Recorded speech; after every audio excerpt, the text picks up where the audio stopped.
Bueno, a ver, varios temas para charlar. Quería consultarle primero la ley de paridad. Finalmente perdió estado parlamentario.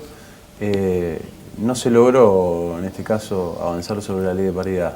Quedó trabada en el Senado. Quedó trabada en el Senado y evidentemente no había interés por parte de los senadores, a pesar de todo lo que dijeron por los medios, de que bueno, no reunía las condiciones. Nosotros le propusimos que la modificaran, que hicieran las modificaciones que consideraban, como Cámara Revisora puede hacerlo, y sin embargo no, porque yo en realidad creo que no había voluntad política de hacerlo, ¿no? ¿Por qué?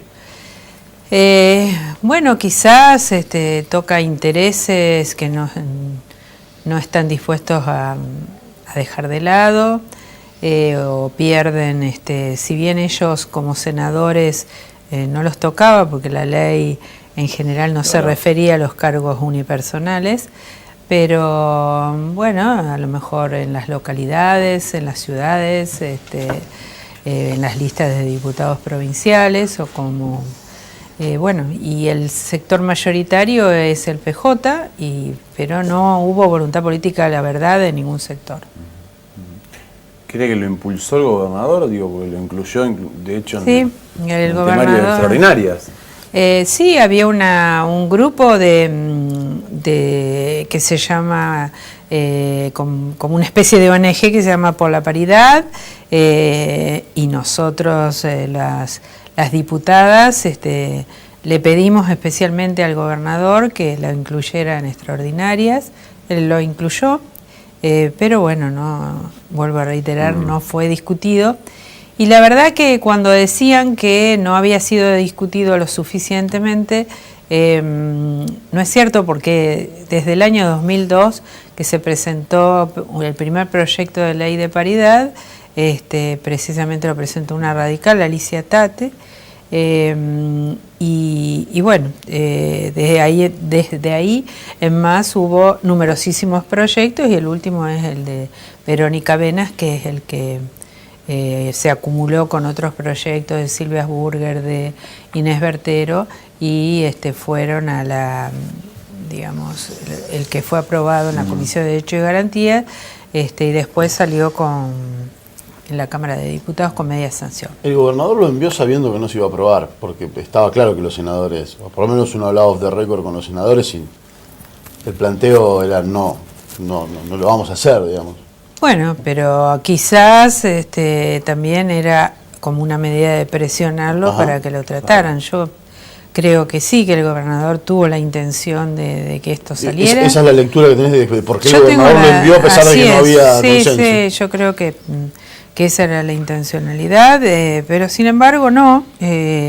Y bueno, también tendrán que hacerse cargo, porque ¿qué significa? No es para las mujeres políticas solamente el tema, es el tratamiento en las cámaras de temas que de otra manera no se tratan, que tienen que ver con los que se refiere a abusos sexuales, a los femicidios, a la violencia de género, a todos los temas que hacen a la vida y a los derechos de las mujeres, ¿no?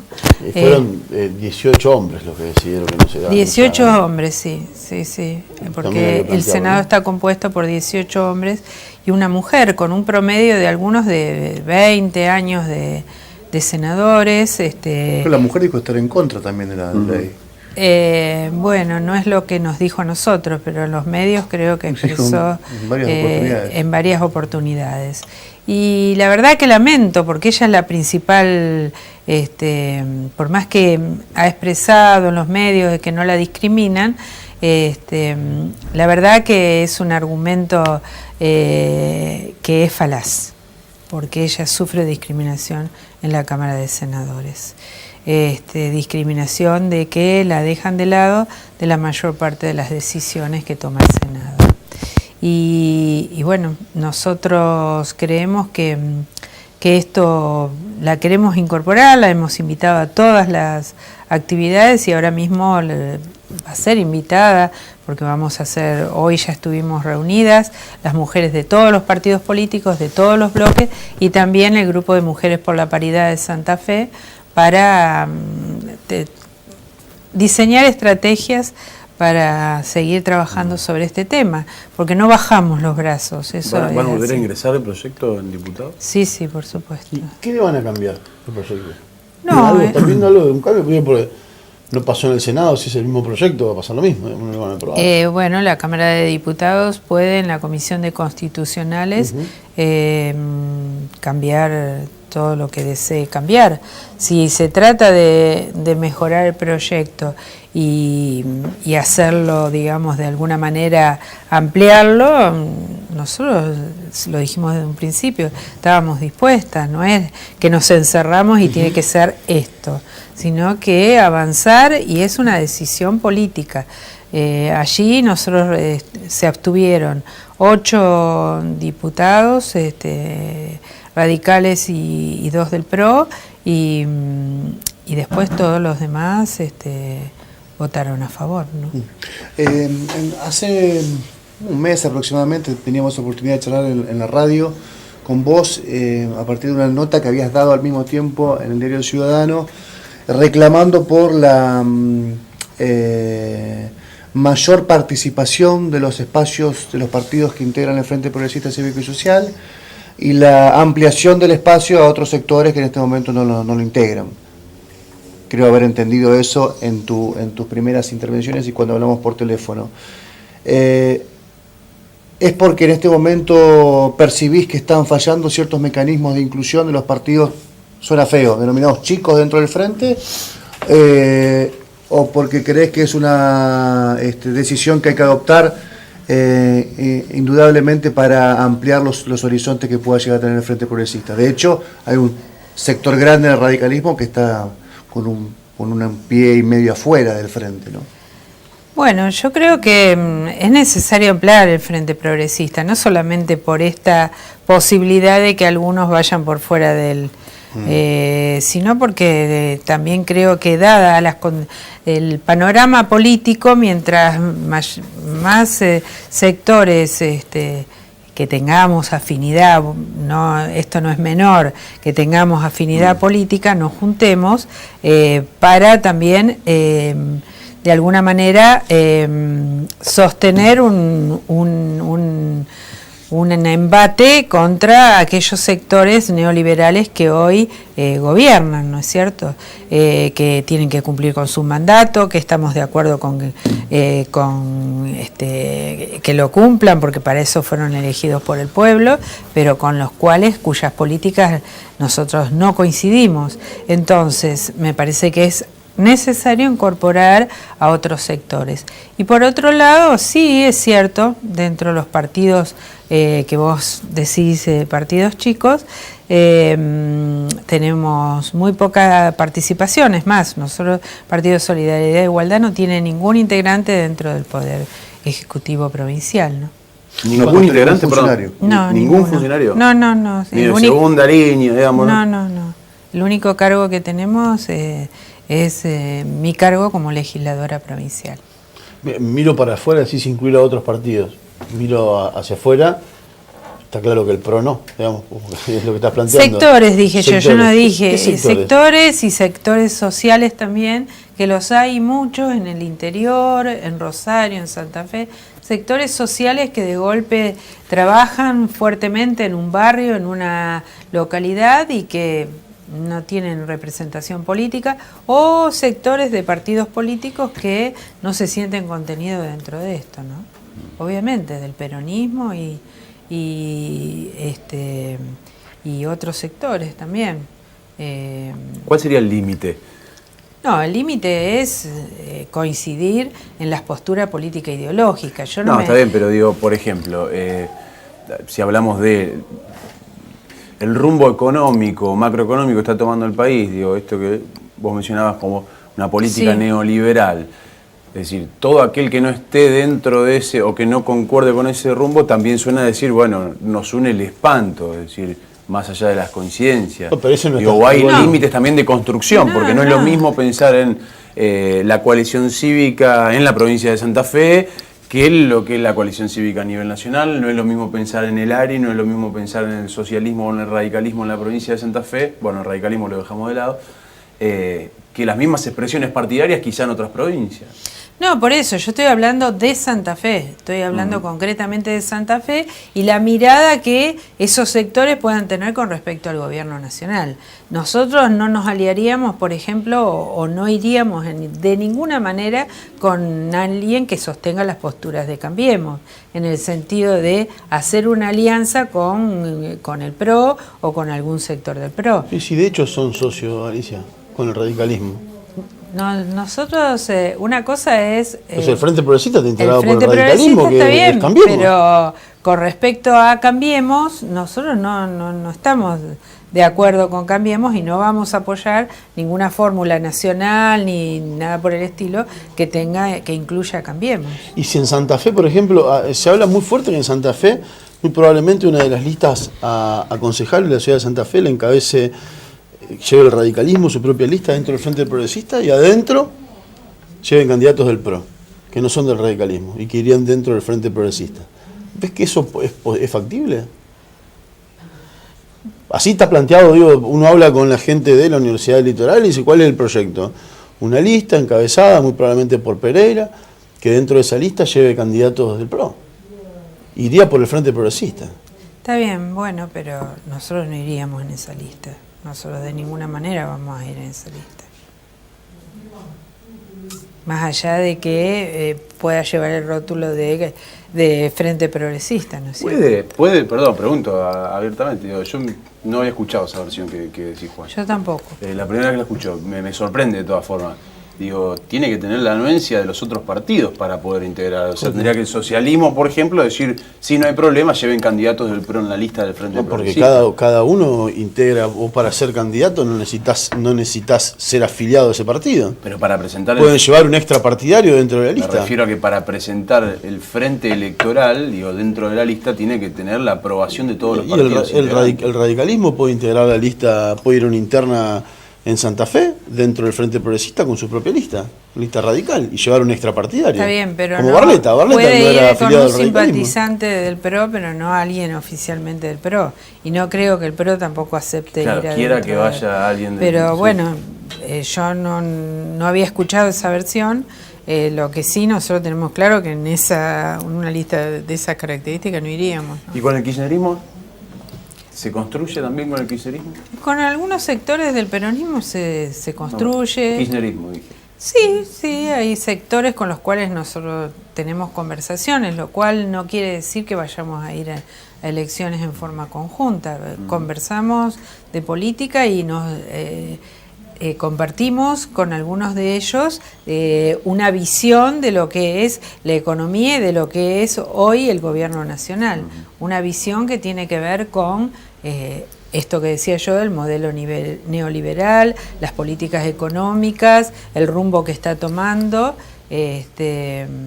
Por supuesto que nosotros de todo el periodo del kirchnerismo no apoyamos ni bancamos nunca todo lo que tiene que ver con la corrupción y los hechos de corrupción que consideramos que deben ser investigados de la misma manera que debe ser investigado una visión el a macrismo, futuro, en todo ¿no es caso, cierto? por ahí. Sí, puede ser una visión a futuro porque con muchos de ellos hemos compartido caminos en el pasado, por ejemplo, en el FREPASO nosotros compartimos con mucha gente, claro, que hoy se encuentra, que compartió, que estuvo en el kirchnerismo. Además, uno vio o ve o compara ciertas políticas y bueno, yo si hoy vos me preguntás qué rescato son las políticas sociales del kirchnerismo. De hecho, en el acta fundacional del FREPASO Santa Fe aparecen Hermes Wiener y Agustín Rossi. Sí, claro. Los dos. Sí. Mucho se ha hablado de esta joven Micaela y su terrible muerte, violación y muerte en Entre Ríos. Todas las consecuencias que tiene una muerte brutal, sobre todo cuando es una joven la protagonista, la lamentable protagonista. Y todas las discusiones que hay alrededor de los ofensores sexuales, las salidas transitorias, y todo lo que rodea eso satelitalmente. Ahora, en la provincia de Santa Fe sigue habiendo problemas estructurales Hay 60 cámaras GESEL esperando, turnos pedidos en cámaras GESEL en Santa Fe, esperando para que principalmente niñas o adolescentes declaren. Los refugios, dicen las organizaciones de mujeres, son escasísimos. La protección de testigos mujeres en causas judiciales sigue siendo escasa o precaria. Y de hecho, solamente a vos te hemos escuchado, por lo menos yo, no hablo en representación de todos, pero yo solamente a vos te he escuchado insistir sobre la necesidad de iniciar un juicio político a Muse Chemes por su rol de juez en Vera, su mirada misógina de la justicia y un largo etcétera. Para redondear la pregunta, y empezando por lo último, lo de Muse Chemes, ¿está encaminado? ¿Hay intención tuya, de tus colegas, de iniciar un juicio político? Bueno, no es solo una intención mía, es una intención de un grupo de legisladoras y legisladores que estamos trabajando en eso y queremos que sea lo más sustancioso posible para presentarlo, y en eso estamos. Vuelvo a reiterar, somos un grupo y lo vamos a presentar. Creemos que queremos terminar con este tipo de jueces que no solamente tienen una mirada misógina, sino que lo dejan traslucir en sus fallos. Lo escriben. Terribles. Y lo firman. Y lo firman, sí. Y bueno, la verdad que encima en regiones de la provincia que son regiones muy vulnerables desde todo punto de vista, donde a veces se naturaliza el tema del abuso sexual, de la iniciación sexual de los padres hacia sus niñas y niños, y bueno, necesitamos jueces y juezas con una mirada de género, y eso cuesta mucho porque es una sociedad que todavía muy patriarcal, con una mirada muy machista, mujeres y varones, y que tiene que empezar la educación sexual desde infantil, integral, desde el jardín. Y tenemos que también desde nuestro hogar, digamos, educar para la igualdad, no educar para las diferencias y no educar para que el varón someta a las mujeres. Y todo eso es un cambio que cuesta mucho trabajo llevar adelante, pero la responsabilidad es del Estado. Por un lado, la pata de la justicia, que es una de las principales responsables, y que a veces no tiene, como vos decías, lo de la Cámara GESEL es una carencia, y a veces tampoco tienen los equipos interdisciplinarios necesarios, las fiscalías, y por otro lado también nosotros en el legislativo, las leyes que hay, yo creo que, no digo que sean suficientes, pero digo que hay muchísimas herramientas, tanto nacionales como provinciales, para trabajarlas. El problema es que los jueces no la aplican, los fiscales no la aplican y las desconocen, muchas veces las desconocen, como el del caso del que hablábamos recién, o hacen como que las desconocen.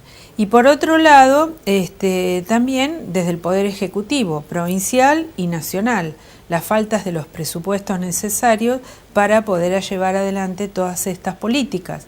Porque, a ver, yo necesito que nosotros aumentamos en la Cámara de Diputados los presupuestos para la Dirección de Políticas de Género, pero nosotros necesitamos que se transfiera a los municipios y comunas importantes presupuestos para que ese primer nivel de atención poder reforzarlos, porque hay muchísimas comunas que no tienen ni un psicólogo ni una trabajadora social para trabajar todos los temas de niñez y violencia de género. Si usted pregunta, la mayor parte de las comunas no lo tienen, y las que los tienen necesitan que los ayuden, porque no pueden pagarle mensualmente 12, 13 mil pesos a cada profesional o más, si no, viene el profesional un día a la semana, claro, que no sirve. Se necesita que estén permanentemente, que estén siguiendo y haciendo el seguimiento, y luego también acompañando a las víctimas, porque eso es lo más importante. Ahora, hay Alicia, niñas y niños. todo eso no se hizo en estos años, en donde el Estado tenía plata. Hoy charlé con la intendente de Cañada de Gómez, pero habló en representación de varios intendentes y que le está pasando lo mismo. Les disminuyó la coparticipación nacional por el solo hecho de la caída de la recaudación entre un 35 y un 50%. Estamos hablando que son municipios que la mitad de los ingresos son de coparticipación nacional. ¿Cómo se hace ahora esto? Digo, porque hoy no les alcanza para pagar los sueldos. No, y yo le digo más, las municipalidades Sí. tienen estrategias a veces para recaudar, algunas muy grandes. Bueno, por ejemplo, en el cordón industrial, si vemos Timbúe, Puerto San Martín, San Lorenzo, etcétera, recaudan grandes cifras por la cantidad de camiones que entran, etcétera. Pero yo le hablo de los pequeños comunas, de 1.500, 2.000, 3.000, 4.000, no, del sur también. Del sur, donde no van a poder pagar el aumento, porque esto que vos decías de la coparticipación es un hecho que es real, no tienen, ha disminuido ostensiblemente. Sí. Y entonces también, ¿qué va a ser lo primero que van a recortar? Son esos sueldos, ¿no es cierto?, de un psicólogo, de un trabajador social, porque y los pocos que lo tienen. Y en otros casos, digamos, reniegan de que eso no les corresponde, cuando ambas leyes, la ley de los derechos de niñas, niños y adolescentes, como así también la de prevención y erradicación de la violencia hacia la mujer, estipulan claramente que los municipios y comunas son el primer nivel de atención. Entonces, se complica mucho, se complica realmente, y nosotros seguimos, no bajamos los brazos en pedir aumentos de presupuesto, seguir las políticas y tratar de que se cumpla con las leyes, porque lo de la ESI, la educación sexual integral, bueno, siempre hay algún pero, Sí. ¿no? Es que esta directora no la aplica, que esta escuela, porque es privada, no la quiere aplicar, se capacita, eso me consta, que algunos no cumplen las capacitaciones y abandonan, porque se capacita a un solo docente para que ese docente sea multiplicador. Y a veces esto no se cumple. Entonces, hay escuelas que los niños y niñas no tienen educación sexual integral. Y bueno, son todas cuestiones que tenemos que seguir trabajando y mucho, pero mientras tanto mueren muchas mujeres.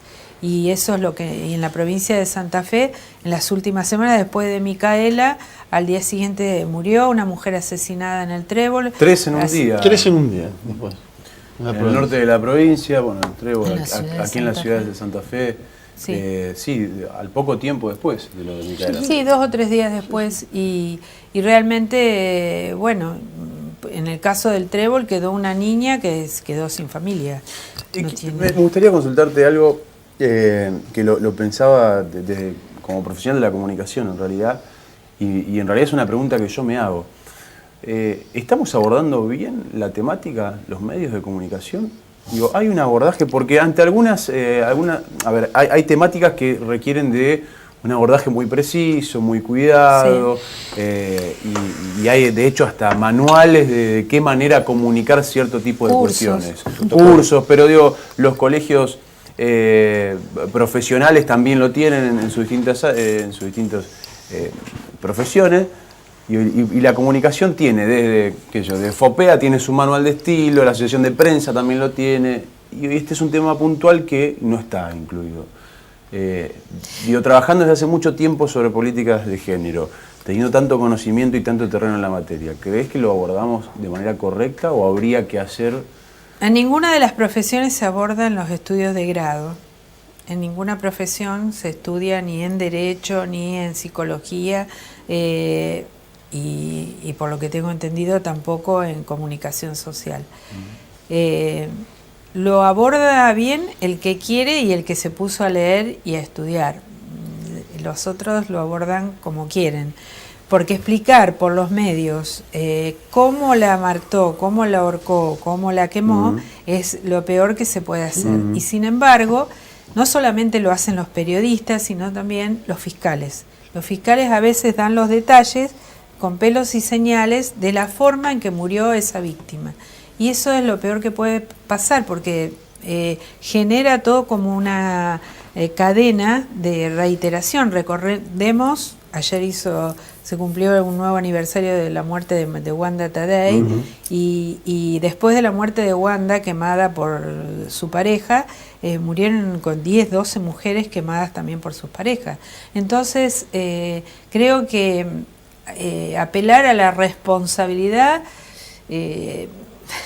ya es como algo retrillado. Ni siquiera por ahí, no me refiero directamente a cuando sucede el femicidio, el cómo comunicarlo después. Digo, en general, la temática de violencia de género, de igualdad, ni una menos. Digo, ¿crees que la abordamos de la manera correcta? Digo, que se le da la comunicación. Sí, hay algunos que se tiene periodistas que sí, pero no son todos. No son todos. Es más, hay famosas declaraciones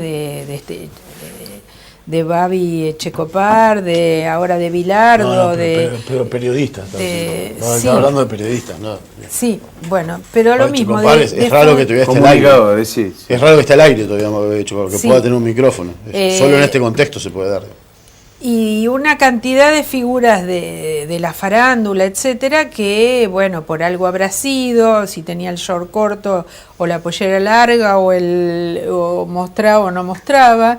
Y la verdad que todo esto, por otro lado, todo lo que hace a la difusión en los medios, la cosificación de las mujeres, el transformarla en objetos usables y desechables, también hace que todo eso contribuya. No es solo la voz de un periodista o de una periodista, es también todo lo demás, toda la prensa, las propagandas que se pasan de venta de productos, donde la base es el cuerpo de las mujeres. Claro. Yo creo que estamos atravesando un aprendizaje respecto a cómo comunicar violencia de género inédito. Desde la recuperación de la democracia, en el cual hay muchos comunicadores que hacen un esfuerzo para adecuarse a los protocolos, a las mejores formas de comunicación. Hay otros que no, y hay mujeres en las cuales te incluyo. Por ejemplo, hace poco estuvo una periodista, Mariana Steckler, a quien incluyo, que se encargan de hacer mucha docencia respecto al tema, porque también hay, lamentablemente, como el colectivo es amplio de mujeres, hay mujeres que no reconocen todas las miradas como miradas posibles a la hora de comunicar, y inmediatamente van al choque. A mí me parece que hay que discutir sobre todo lo que sea razonable, habría que discutirlo, y todo lo que sea o de mal gusto o banal o irracional, en todo caso hacer un gran acuerdo para que eso no se termine de comunicar. Y respecto a lo que decías, los fiscales comunicando también, ¿de qué manera informan los fiscales?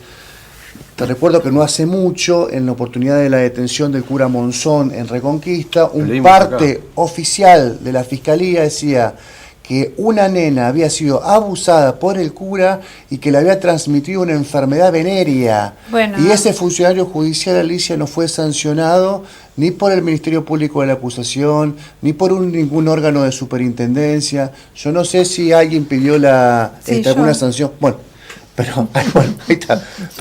Y pasó como por un tubo. Por un tubo, como, bueno, mira, qué interesante, ¿no? Está diciendo que a la mujer le transmitió una enfermedad venérea. Estamos hablando de una menor de edad. Se ponían las iniciales. De casualidad no se puso el nombre completo en ese parte. Pero en Reconquista todo sabes el mundo perfectamente sabía quién era, hablando. Porque además creo que fue un periodista de Reconquista que difundió quién era. Y te puedo asegurar que yo envié una carta al doctor de Olazábal pidiéndole que, y a partir de eso dictó una resolución en la cual les sugería que no se dieran detalles escabrosos sobre las víctimas y sobre las lesiones y todo lo demás, porque no hay ninguna necesidad.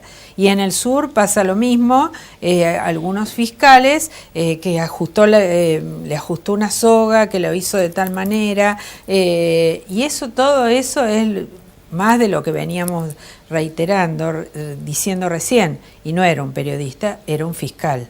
Entonces, con el pretexto de que ellos tienen que difundir la verdad o cómo es, digamos, la realidad del hecho, que me parece muy bien, pero esos detalles se pueden obviar, son innecesarios. No hacen inclusive al propio o a la finalidad del escrito del fiscal. Y veamos lo que pasó con Micaela, después que digamos, esta persona o uno de los asesinos declaró, se difundieron detalles, pero que nunca deberían haberse difundido, no solamente por el dolor que ocasiona y la revictimización de esa familia, sino porque no era necesario para esclarecer, para el esclarecimiento y para que el conjunto de la sociedad, es como te fomento el morbo sobre temas que son terribles. Temporal del hecho, absolutamente innecesario. Yo lo he visto,